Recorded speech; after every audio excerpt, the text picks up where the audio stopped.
Hello, Matt. How goes? Hello, it goes great. People don't know you. I know you, but this is really an introduction video. So everybody say, "Hey, Matt." Who am I talking to? I'm talking to you.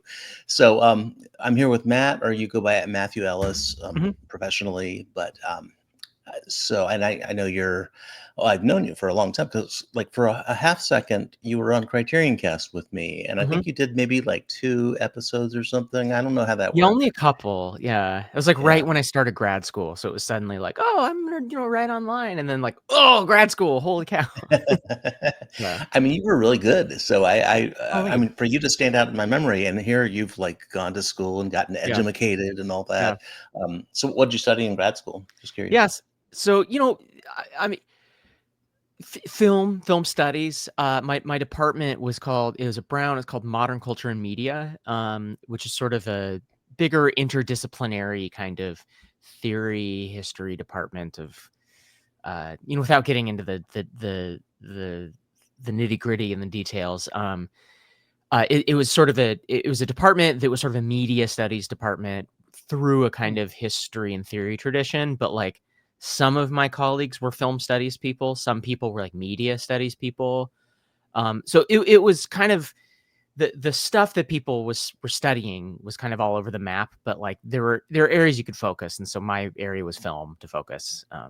Nice. Well, I can relate to that because I studied film studies, Mhm. and but for a grad degree, the reason I actually didn't go for grad is because they didn't have a film studies Mhm. master's. They had what they called MART, Media Arts, Yeah, yeah. MART degree. So it's probably so a lot of that is Similar, yeah. production, and it's also not strictly film. Not that, I think any media these days can be studied like film, as you Exactly. certainly experienced, but nothing like what you just described about, theory and all that. It Yeah, was basically like, here's how to use a camera. And sure. I was like, okay, that's not a bad thing to know. I probably have a little bit of an informed opinion, or an informed perspective going into a class like that, but I didn't take it. Yeah. So, but that's cool that you did. So do you have a little bit of filmmaking? Did you learn some of that too, or was it mostly A just little bit. theory? Yeah, a little bit. I did in my own sort of personal stuff before kind of going to grad school. Parts of the recession era, I played music in a band, I made some films, so, like, kind of stuff on my own, but when I really dug in to study, it was much more sort of, "Okay, you're gonna be a historian and theorist now," There "Here's you the go. read the holy texts," kind of a thing, so Mommy, daddy, I don't want to be a fireman. I want to be a theorist. yes, exactly. So, yeah, I do Yeah. too, and I guess I kind of am in a way, but Mhm. not like that. What kind of music did you play? Of course, I I'm a was music nerd too. heavy metal, but, like, kind of experimental, ambient, Okay, all right. yeah, so Wow, like Alsace, kind of maybe. yeah, exactly, in that kinda world, yeah. Wow. Okay. What'd you Love play? What play guitar and instrument? sing, so, Oh, yeah. wow. Okay. Mhm. Well, I used to play drums. I used to say I play drums, but I would have to get a lot of practice hours in. But maybe we can have a CineJourneys band There you go. and Exactly. play some dark, I guess, shoegaze metal. Yep, I don't know. exactly right. So the reason why you're here, well, obviously, we'd love to talk to you. I'm actually thrilled to talk to you after all these years, and now you're a professor at Mhm. you teach English, though, right? I'm in an English department, at Portland State, yeah, but I Okay. basically teach film and media classes, so Nice, nice. Mhm. So, well, you're here because you're going to be a guide. So I think you know this, but everybody else doesn't really know this. We have 4 people on the website. And in fact, I'll go ahead and just share the website if you want. I'll go to guides. So here is our lovely website and guides. So you're going to be here. So guides are the foundation of CineJourneys. So we have David, Derek, Tiffany, and Kent. People might know Kent. He's already doing Pasolini. By the way, can you see my screen? Oh, yeah. He's already doing the Pasolini journey. In fact, I'll click on him, and there's Pasolini. Of course, Derek is doing Japanese New Wave. So we really just started adding people a couple weeks ago, really, right before Thanksgiving. Tiffany has actually, she's on vacation. She just got back actually, but she'll be doing some really cool stuff that I will talk to her about eventually. And I actually, speaking of Criterion Cast, you probably know David, right? Oh, yeah, David. David's going to do some really cool stuff, but I don't want to share for him. And you'll be here eventually. So we're Great. going to have about so this you'll be number 5. Uh, I want to think. Are you like Cassavetes, or we have our stable of artists? So Mhm. oh, of course, there's Jill and myself, and we're still doing stuff.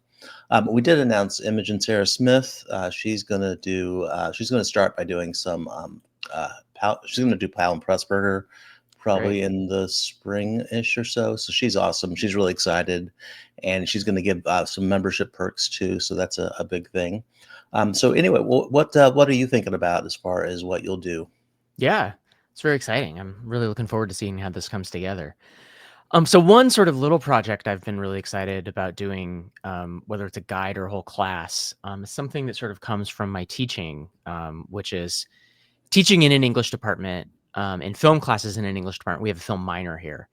Hmm. Um, I found that rather than just dump like, oh, okay, we're gonna start talking about X filmmaker or talking about this film tradition, is a lot of these students need just a really quick sort of primer on Hollywood history or film analysis or this kind of thing, right?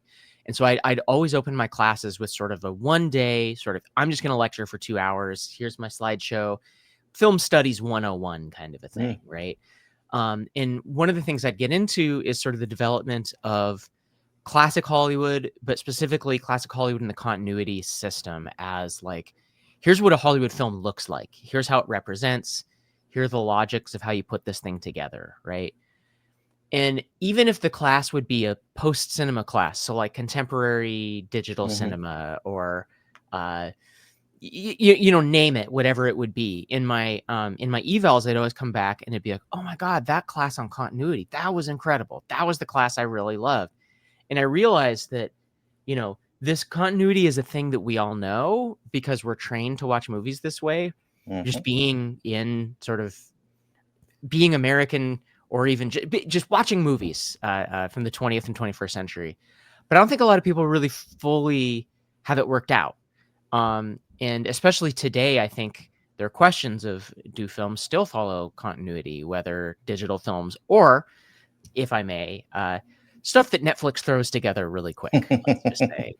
Yeah. No, So I think one of my projects I'd love to bring is sort of, what is continuity? What is sort of the logics of film language? How does this stuff work? And not necessarily, it's not going to be maybe a big complicated academic study, but more, I'd love to get some people to think about sort of what it means to have films represent as a language. What does it mean to have a film put, its visual world together and be comprehensible to the viewer?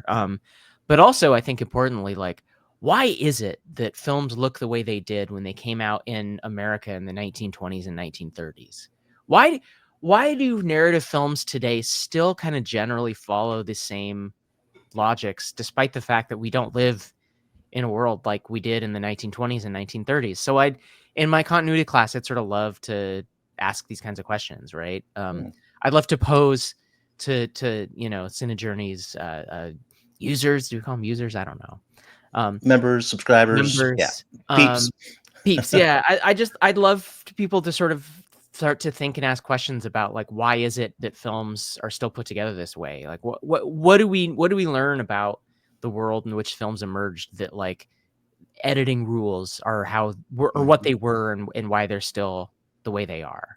Can we learn something about the history of America in our moment, that like through film editing or something like that? So that's one of the classes Hmm. and journeys I'd love to sort of pose. Yeah. I love that. So I nerd out on that stuff, and yeah, you're right. It's been like 100 years. I mean, literally 100 years since those old, and well, D.W. Griffith gets Hmm. credited for a lot of continuity, for cross-cutting, that sort of thing. I mean, he was not the only. I think he gets Right. over-credited personally, but um, and then there's Soviet montage. Hmm. So a lot of stuff. You're right. A lot of the basic building blocks of film really were in that very fertile period, really. And then, of course, with sound and yeah, that's where I think the French New Wave mixed things up. There have been a few movements throughout Hmm. history, which I'm sure we'll focus on at some point. Some other class journey, maybe even Yeah. your own, kind of like talking about how those mechanics of cinema just transformed, and how they didn't actually, how Exactly. they Yeah. Yeah. regressed. So Yeah. we have this French New Wave, this international New Wave, Italian neorealism Hmm. influences New American Hollywood, and then we have Raiders of the Lost Ark, which is a great movie, Love but Raiders. Yeah.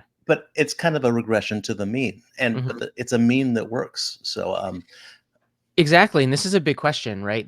I teach a lot of digital cinema stuff. That maybe be a thing that I would bring up as well in a future nice, class, maybe. like Uh, photography. yeah, and like just digital cinema and this sort of 2000s moment when it felt like Hmm. there was a possibility for the classic, maybe not classic, but the recent film that like a lot of people point to as exemplary of this is Speed Racer, right? Like Oh the yeah, Wachowski yeah. Speed Racer. Like, why don't we have more movies like this?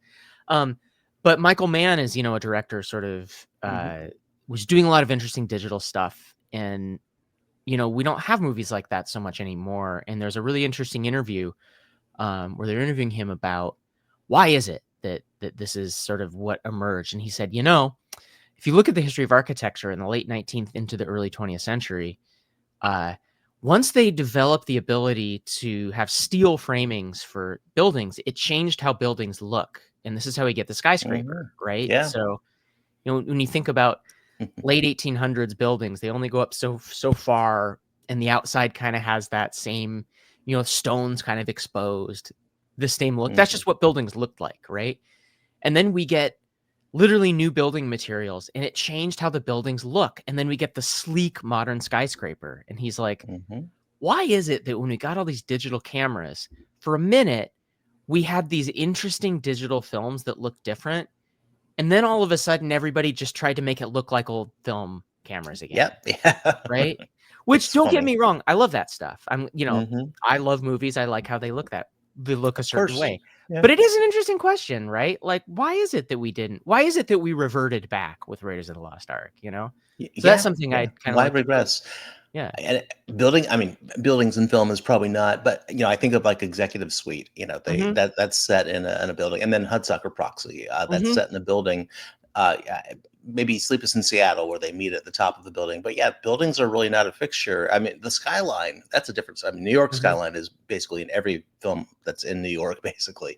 Whether it's in Queens, they'll show it, Brooklyn, Mm-hmm. or the Staten Island Ferry. I don't know, but no, I think that sounds great. Now we probably won't call it continuity of the journey, or Exactly. Yeah. but these are like, and I think our members, the one thing that I've found, just we've been doing this a year, we really just turned one, and now we're just starting to bring people like yourself on Mm-hmm. with these amazing ideas. But our members are really thoughtful people, and I think really the why people subscribe and why people come back to these things is there is that curiosity, and it's an intellectual stimulation, and that's the thing. So I have a personal project going right now, and at the very beginning I asked the question, why?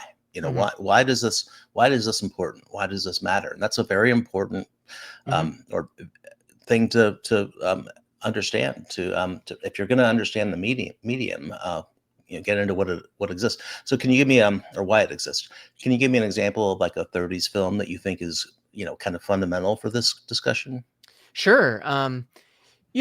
What I often do when I teach this is David Bordwell, if R.I.P. Oh, sort of famous David yeah. Bordwell, Mm. has a really influential essay that sort of built his whole project on Hollywood narrative, and so it's tied in with Mhm. continuity. And he watched a bunch, like to tons of movies, and made a list of sort of what goes into all these movies in Hollywood narrative form. And it's like there is a Hollywood narrative form that pops up in all of these movies. And when I go in to teach continuity and I teach about this, really the amazing thing about the 1930s, I think, is that you can kind of pick any film and it will hit all these key points. Now, of course, that said, I think they're better films. So one Mhm. that I teach often is It Happened One Night. Oh, that's Love a great one. Yeah. love this movie. Mhm. Um, Bordwell does His Girl Friday, which I gotta be honest, I have I'm some not a big Boardwell here. fan of. I'm not a I'll big show on fan the of His Girl screen. Friday. But Yeah, well, I no, I do like His Girl Friday. I thought you said something else. So, I've just pulled up a Boardwell article on narrative from Yeah, last year, Bordwell and actually. narrative. This is absolutely this is the foundational stuff here. I love Um, this. The big dumb action figure picture isn't so dumb, and that looks yes, like, is that Die Hard? Yeah, that's Die Hard. looks like it. Yeah. Yeah, and he breaks all these down. He what you're looking at right now, intensified continuity. He has a theory that something happens to continuity Hmm. in the late 20th century. But like, as far as Hollywood goes, I think the way I would really like to think about it is, the Hollywood studio system at its peak in this moment when it was this big monopoly is, you know, there's lots of crap that was churned out because studios were making like Oh hundreds of yeah, movies a year. But the ones that we sort of have, whether it's like a John Ford masterpiece or just kind of a typical studio film, you can really just kind of pick and choose from these, and they are exemplary of this system as it worked. Um, and that's something I think it's more difficult now to look at. Studios don't make that many films anymore, and they also don't produce films as much yeah. anymore, right? Um, so it's difficult to have kind of these films that just typically stand in for the whole, like there were in the 1930s. And that's something I'd love to do. And when I teach, sort of think about continuity is, you know, what do you watch from the 1930s? What do you, or not Right, even the right. 1930s? What do you watch from classic Hollywood? Just sort of pose it Hmm. to anyone, and that film could be a really great example of how it works. Yeah, as you see, I just went a long, long scroll through a long, long, I'm Hmm. sure, amazing article that we don't have, we're not going to read on a Hmm. recording. But Bordwell, yeah, Bordwell was really good about asking those questions and looking for answers too. And Hmm. yeah, rest in peace.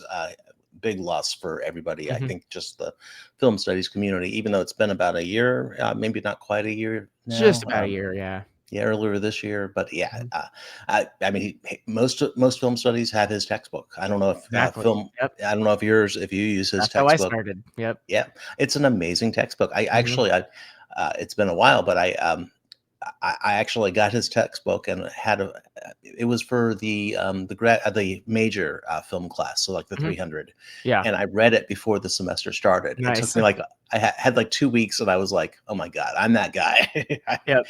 But the thing is, it's so fascinating, and really, I think that's just that one book is probably the best education about film I had. So I think Matt, obviously I'm not going to compare you to David Bordwell, but we're all influenced by him. Everybody in this Absolutely. discussion, and I think these are questions that I think people. Hearing people talk about their favorite movies. So, for example, I'm trying to think of a 30s movie somebody mentioned to me lately. No, I can't. So, but there's so many. There's It Happened One Night, of course, is a screwball comedy, but Mhm. there's a lot of dramas from that time, Totally. Yeah. and yeah, just understanding why they happened. Even going post-war, like I don't know why I cannot think of a freaking film right now, but Best Years of Our Lives. How about that? Oh, great movie. That's a Yeah. big one. So that's a film that shows four characters, four stories, uh, difficult stories, Mhm. challenging, and it was a massive, massive hit. And basically, I don't want to say like tragedy porn, but that's Mhm. kind of what it is in a way, Mhm. and that's kind of why it works. Is you kind of see the genesis of each character, and then how they adapt to the post-war Mhm. reality. So yeah, movies are very, very powerful. I like, even though it's not 1930s, 1940s. Make Way for Tomorrow was the movie I I was was thinking. actually just gonna bring that up. Yeah, yeah, yeah. Yeah, Oh, because that oh, movie, I was heavy. discussing that movie with somebody, very heavy, and Yeah. it elicits a reaction from people that like it's sad, but it's not like I don't want to. It's not like depressing. It's almost Mhm. like inspiringly sad, like Yeah. hopeful sad. Like, hey, this is life. Yeah. So understanding human emotions and how we connect. So Well, anyway, and that's the thing I would love to sort of reiterate with how I want to approach this is, and I love Bordwell. Bordwell's how it all started, maybe at least in the academic side. But at the same time, I would like to add to his approach, I think kind of a lot of what you're talking about here, the mhm, sort of theoretical side. And, one thing Bordwell often is a little apprehensive about is really talking about whether he calls it ideology or like sort of cultural readings of films, he's very formal analysis, and I get my formal analysis from Boardwell, but I'm just as interested in sort of answering those questions. And so for, potential Hmm. subscribers or our community members, I would like to reiterate that this isn't going to be just beating you over the head with a formal exercise. I want to ask about like continuity, like the kinds of questions you were just posing about It Happened One Night and Best Years of Our Lives. Like, Yeah. why is it that this technique of film language emerged in the 1930s? What can that tell us about the Depression? What can that tell us about Hmm. how people emotionally responded to being in the world at that time? How can we still think about how films mean what they mean to us, sort of so it's not going to be just No, that sounds an great. academic exercise is what I'm saying. Yeah. Yeah, no, it sounds tantalizing. Now we'll have to think of a flashy, 1930s film constructs. I don't Hmm. know. So that's, I'm not a marketing guy, but How do films mean? I don't know. how film? How about that? How film? Yeah, exactly. So no, I think it sounds Cool. great, and your profile will be on the website relatively soon, Great. and well, I mean, I'm telling everybody else, but yeah, I'll tell you too, and I'm sure we'll plan and yeah, put it up for registration. We already have some of our 2024 journeys for members, so you'll probably be in that, or Cool. we'll have 2 online classes. So we already have Japanese Away from Derek, and I know we're at 20 minutes, so might as well just wrap up. But Matt, any place people can find you on social media, on the internet? Yeah, I have a Twitter and a Blue Sky. My Blue Sky is, I believe, I just bought my URL. It's MatthiasEllis.com. I have a Oh, Substack, nice. Okay. which is linked on there. So yeah, I guess maybe just go to my Blue Sky, MatthiasEllis.com, and I got my links there. So I didn't know you could actually have your own domain. So you yeah, bought that it's through Blue Sky? pretty handy. Yeah. Wow. Well, by the time the day is over, or by the end of the day, I might do that as well. There you Oh, go. wow, that's very cool. Yeah, Okay. And I'm actually on the CineJourneys account, so I just yeah. followed you. Oh, But great. awesome. Yeah, I'll Cool. put that in the notes here, and I know you're not drinking coffee. I am drinking coffee. Hopefully, I didn't slurp. But maybe this is a new series. We'll just call it Coffee Talk, There you go. Oh, or I or like that. not Yeah. non-coffee talk. So Yeah. great talking to you, Matt. I look You forward to what you too. come up with, Yeah. and I think our members, and we're getting new members too.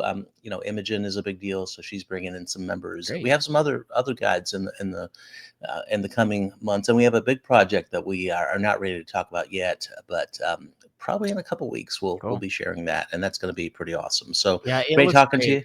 I'm pumped. Yeah, I'm pumped and excited to be a part of it. So, thanks, man. mhm.